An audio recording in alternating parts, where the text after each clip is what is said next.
हवाओं ने मुझे हताश करने की बहुत कोशिश की। मैं परिंदा बना जिसने ऊंची उड़ान भरना सही समझा। कांटों भरा जीवन का सफर हो या चुनौतियों वाली राजनीतिक डगर, हताश हुआ नहीं क्योंकि हारना कभी सीखा नहीं। कुछ कर गुजरने का जुनून दिल में लिए मैं कर्तव्य पथ पर आगे बढ़ता गया और मंजिलें पार होती गई। जी हाँ, यह बात जो मैं कह रहा हूँ, यह राजनीतिक क्षेत्र की सबसे बड़ी मंजिल पर पहुंचने वाली शख्सियत है, जिसका नाम है भजनलाल शर्मा, जो आज देश के सबसे बड़े राज्य राजस्थान के मुख्यमंत्री पद का दायित्व संभाल रहे हैं। अब विधानसभा चुनाव के लिए भाजपा ने जो अपने संकल्प पत्र में जिन मुद्दों को रखा था, उसमें पेपर लीक और प्रदेश में बढ़ते अपराध जैसे गंभीर विषय भी थे। कुशल प्रशासन और मजबूत कानून व्यवस्था देने का संकल्प के साथ ही भाजपा ने घोषणा की थी कि हम पेपर लीक मामलों की त्वरित जांच के लिए और दोषियों के खिलाफ सख्त कार्रवाई करने के लिए स्पेशल इन्वेस्टिगेशन टीम का गठन करेंगे। मुख्यमंत्री भजनलाल शर्मा ने शपथ लेने के बाद अपने पहले ही संबोधन में पेपर लीक मामले में स्पेशल इन्वेस्टिगेशन टीम यानी एसआईटी गठन करने का ऐलान किया था। सीएम भजनलाल ने यह भी कहा कि भविष्य में पेपर लीक के मामले सामने न हो, इसके लिए पूरी कोशिश की जाएगी। यानी युवाओं के साथ हो रहे खिलवाड़ की वो पीड़ा खुद मुख्यमंत्री ने भी महसूस की। मुख्यमंत्री के ऐलान के दूसरे ही दिन राजस्थान सरकार के गृह विभाग ने पुलिस महानिदेशक को पेपर लीक मामलों की जांच के लिए एक विशेष जांच दल एसआईटी गठन करने का निर्देश भी दे डाला।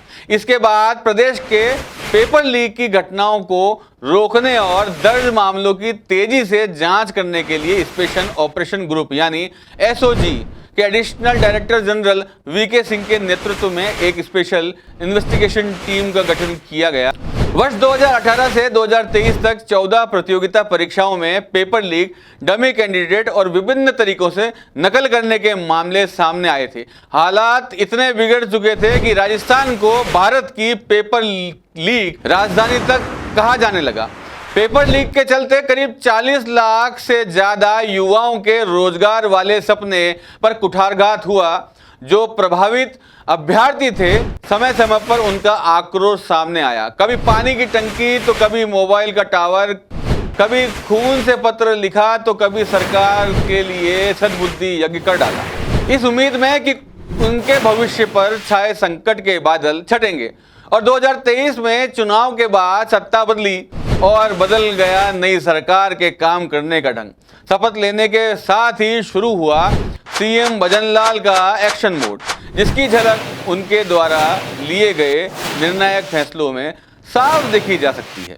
सरकार बनने के साथ ही मुख्यमंत्री भजनलाल शर्मा एक्शन मोड में आए। प्रदेश की कानून व्यवस्था को लेकर सख्त मिजाजी भी दिखाई, कई अहम फैसले भी ले डाले। पेपर लीक मामले में जहां एसआईटी का गठन हुआ, वहीं राज्य में संगठित अपराधों पर प्रभावी नियंत्रण और अपराधियों के खिलाफ कार्यवाही किए जाने के लिए एडीजी क्राइम दिनेश एमन के नेतृत्व में राजस्थान स्तर पर एक विशेष कार्य दल एंटी गैंगस्टर टास्क फोर्स का गठन भी किया गया। यानी सरकार बनने के साथ ही मुख्यमंत्री भजनलाल ने प्रदेश की जनता को यह संदेश तो पहुंचाया कि भारतीय जनता पार्टी जो कहती है वो करती है। साथ ही विरोधियों को भी एक तरह से जवाब दे दिया कि मानो कह रहे हो कि हमारी कथनी और करनी में अंतर नहीं है। इसी बात को आगे बढ़ाते हुए राजस्थान में हुए विभिन्न पेपर लीक मामलों में पुलिस द्वारा लगातार गिरफ्तारी की जा रही है। छोटी मछलियों से लेकर बड़े मगरमच्छों तक शिकंजा कसा जा रहा है। यानी मुख्यमंत्री भजनलाल शर्मा प्रदेश के युवाओं के साथ जो खिलवाड़ करने वालों को किसी भी कीमत पर बख्शने के मूड में नहीं है।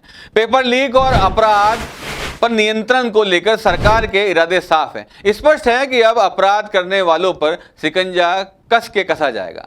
सरकार के 1 साल के कार्यकाल में सीएम भजनलाल शर्मा द्वारा लिए गए फैसलों को देखकर यह माना जा सकता है कि राजस्थान का खोया हुआ गौरव फिर से लौटने की दिशा में कदम बढ़ा रहा है और भजनलाल सरकार के उस ध्येय वाक्य को सार्थक कर रहा है जो सरकार ने 1 वर्ष पूरा होने के उपलक्ष्य में दिया था।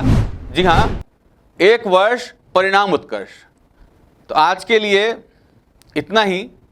बने रहिए अपडेट इंडिया के साथ। नमस्कार।